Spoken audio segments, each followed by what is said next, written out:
Tenemos acá en el estudio a nuestra compañera Caro, que nos viene a traer información sobre Colombia. Hola, Caro, ¿cómo estás? Hola, buenos días, con frío, mucho, pero Está un poco fresco. sí. La lluviecita además. Bueno, sí, el día de hoy les traigo algo sobre Colombia, algo internacional, pero bueno, nada, son temas que uno no quisiera, no le gustaría tocar, pero que se deben y es necesario hacerlo. Siguen las protestas en Colombia después ya casi de 2 meses en paro nacional, un paro muy fuerte que ha venido azotando todo el país, que se empezó por el descontento de los ciudadanos frente al gobierno de Iván Duque. Y lo que rebasó la copa fue principalmente una reforma tributaria que presentó el gobierno, que presentó básicamente a las patadas, sin explicación y mucho menos sin negociación, con el nombre de Ley de Solidaridad Sostenible. ¿Qué querían hacer con esta reforma tributaria? Implementar IVAs a toda la canasta familiar básica, a transporte, a salud, y esto perjudicaba esencialmente a las clases medias del país. A los trabajadores. A los trabajadores. Entonces ya esto no lo podían permitir y salieron a las calles, a tomarse las calles y exigir pues que no se llevara a cabo. Efectivamente, una semanita después, el presidente Iván Duque salió a decir, ok, listo, no va la reforma, pero no es que no va, simplemente la van a bajar y la van a arreglar. Pero bueno, por el momento todo bien. Pero las protestas y las manifestaciones siguieron en pie de lucha. ¿Por qué? Porque durante el tiempo que empezó el paro, la represión policial fue extremadamente fuerte. Empezaron a verse desapariciones, muchos muertos, heridos a mano de la fuerza pública. Entonces los jóvenes y las personas, los trabajadores que estaban en las calles dijeron, no vamos a parar, vamos a seguir, porque eso no puede seguir pasando, mucho menos en pleno 2021 que es absurdo. El descontento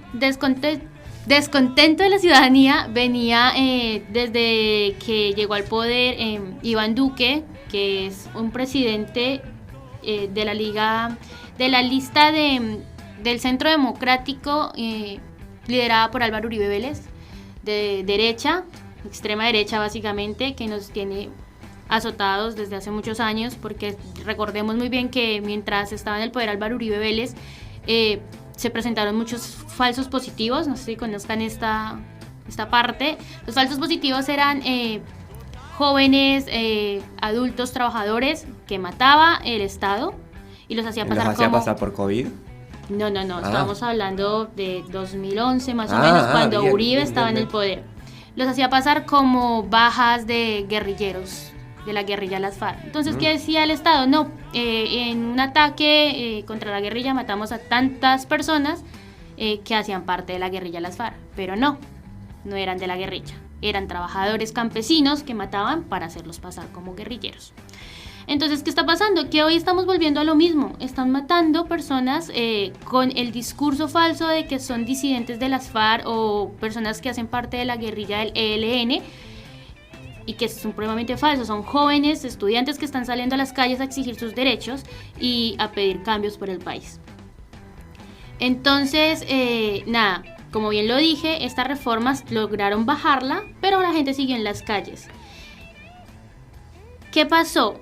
Se empezó a ver esta situación crítica en el país mediante las redes sociales, porque, como es obvio, en los medios principales hegemónicos del país no pasaban esta información.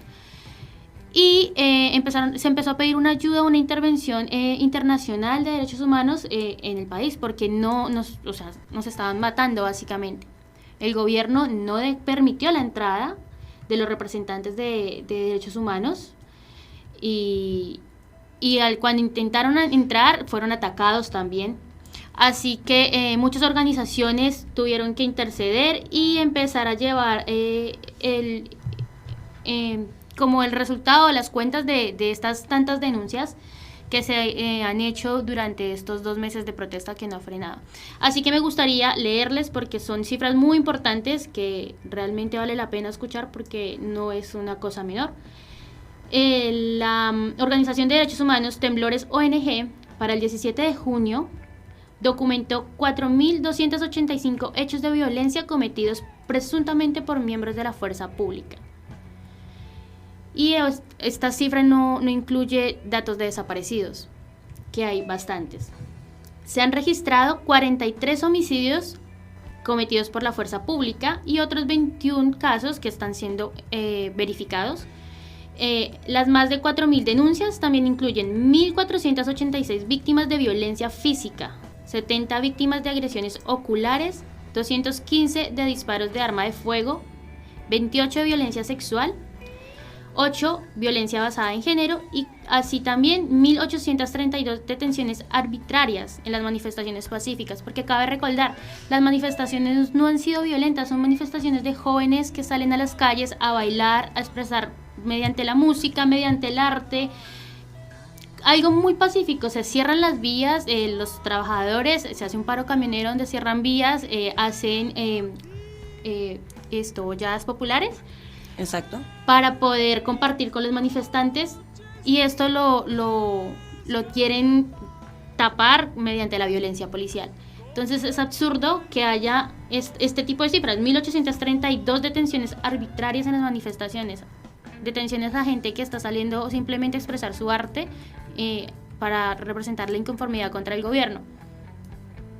Por otro lado, se hicieron 734 intervenciones violentas en este marco de protestas, 30 casos de usos de arma Venom. Esta arma Venom no se había utilizado nunca en Latinoamérica por la fuerza pública, es la primera vez que se utiliza y en Colombia.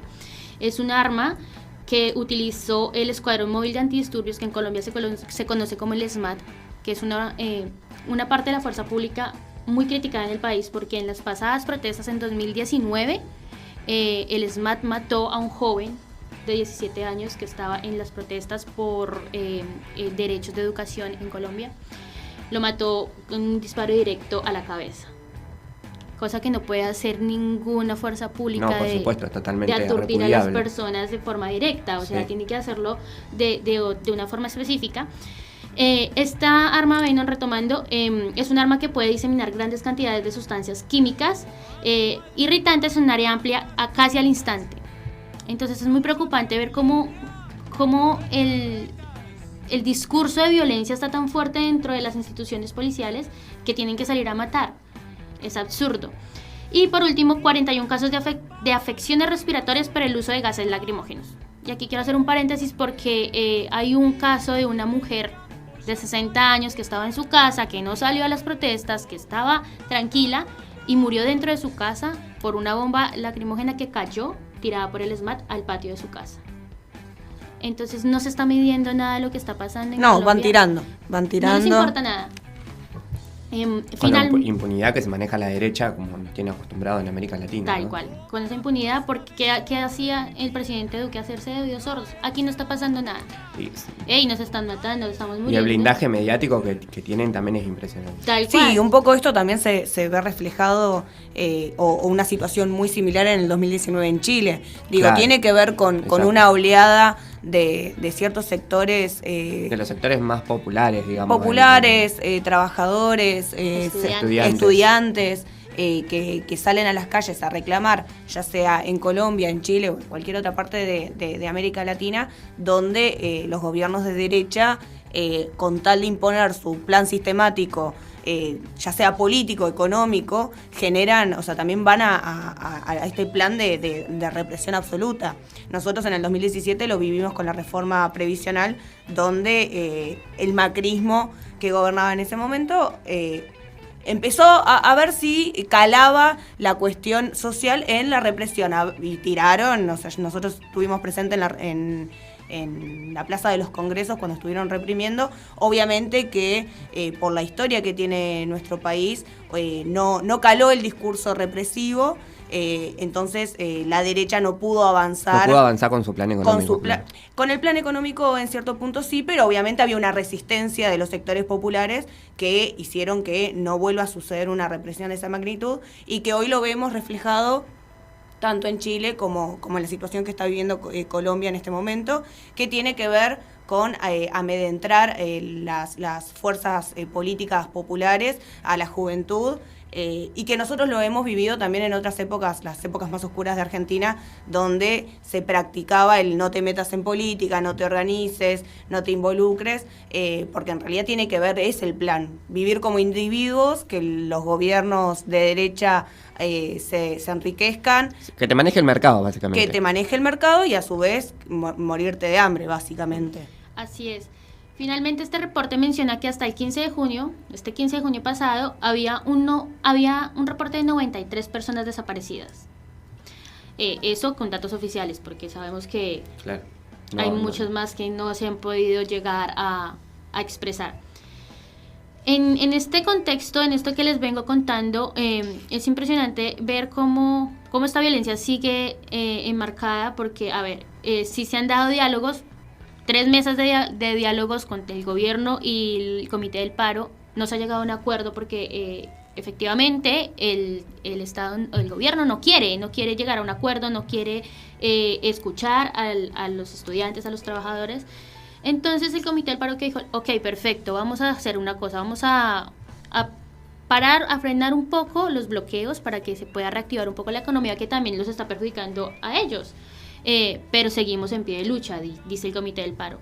Se frenaron un poco estas manifestaciones, pero la gente sigue en la calle. Los que quieren pueden seguir expresando su inconformidad. Y anoche se conoció la noticia de un enfrentamiento en Bogotá, en la capital de Colombia, de jóvenes que estaban manifestando en un barrio de la ciudad y fueron atacados por el SMAT, en donde resultó muerto un joven de 17 años nuevamente durante los fuertes enfrentamientos. Al parecer él recibió un impacto en la cabeza y aunque fue atendido en la zona, después trasladado a un centro hospitalario, murió a las pocas horas. Claro. Entonces, ¿qué pasa? El SMAT sigue asesinando a los jóvenes, y a pesar de que el Comité del Paro dijo, ok, vamos a abrir un poco las vías como para que se pueda movilizar un poco la gente y se pueda reactivar un poco la economía, al SMAT no le importa como esta actitud y sigue matando a la gente. A todo esto tenemos que sumarle que si bien el comité, repito, quiso mostrar esta facilidad de especie de negociación, dijo, ok, perfecto, vamos a parar un poco, el gobierno salió a decir el viernes que la forma de protestas pacíficas estaban perfectas, pero que el bloqueo de vías ya no iba a estar dentro de la forma pacífica de protesta. Por ende, si salen a bloquear vías, las fuerzas públicas tienen todo el poder de intervenir de cualquier forma. Así que, habilitando la represión. Exactamente. O sea, dándole vía libre a la intervención policial y por ende la represión. Tal cual. Entonces aquí la pregunta es, si no podemos bloquear vías, ¿cómo paramos exactamente? Sí, hay 1000 formas de parar, pero lastimosamente en Latinoamérica, como lo hemos visto, y en Colombia, si no hacemos algo drástico, no nos escuchan. Sí, algo que mueva la economía, digo, es lo que sucede. Si no bloqueamos vías, entonces no frenamos este sistema productivo, no se bloquea nada, entonces básicamente nos están diciendo, si salen, los matamos. Así que nada, lastimosamente en esta columna internacional tenía que traer a la luz de esta situación porque no es menor. 2 meses de paro nacional en donde se han evidenciado tantas muertes.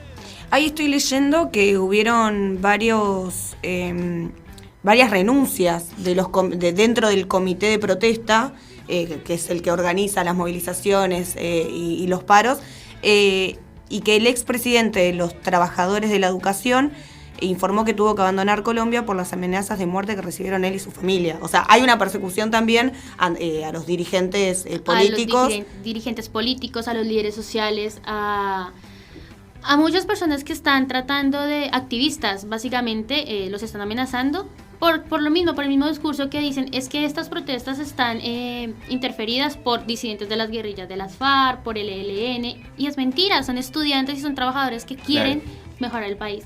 Así que sí, hay mucha represión policial.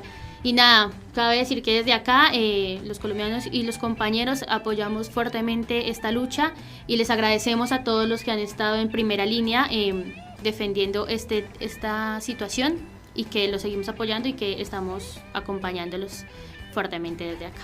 Sí, por supuesto. Y también está bueno que hayas traído esto para evidenciarlo, para charlar y ponerlo en mesa de discusión, digamos, de la situación que está pasando otros países de América Latina y que también la Argentina la vivió, para repudiar las políticas que lleva adelante la derecha, para no permitir más estas lógicas de poder, que tiene la derecha, sobre todo de implementar un plan económico y sistemático político donde los que menos son favorecidos, por decirlo de algún modo, es el pueblo, son los trabajadores, son los estudiantes, y a causa de la fuerza de seguridad, ¿no es cierto?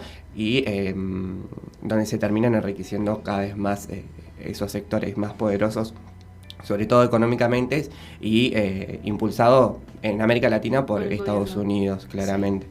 Sí. Exactamente. Bien, son 9:45, nos vamos a una pequeña tanda y volvemos enseguida.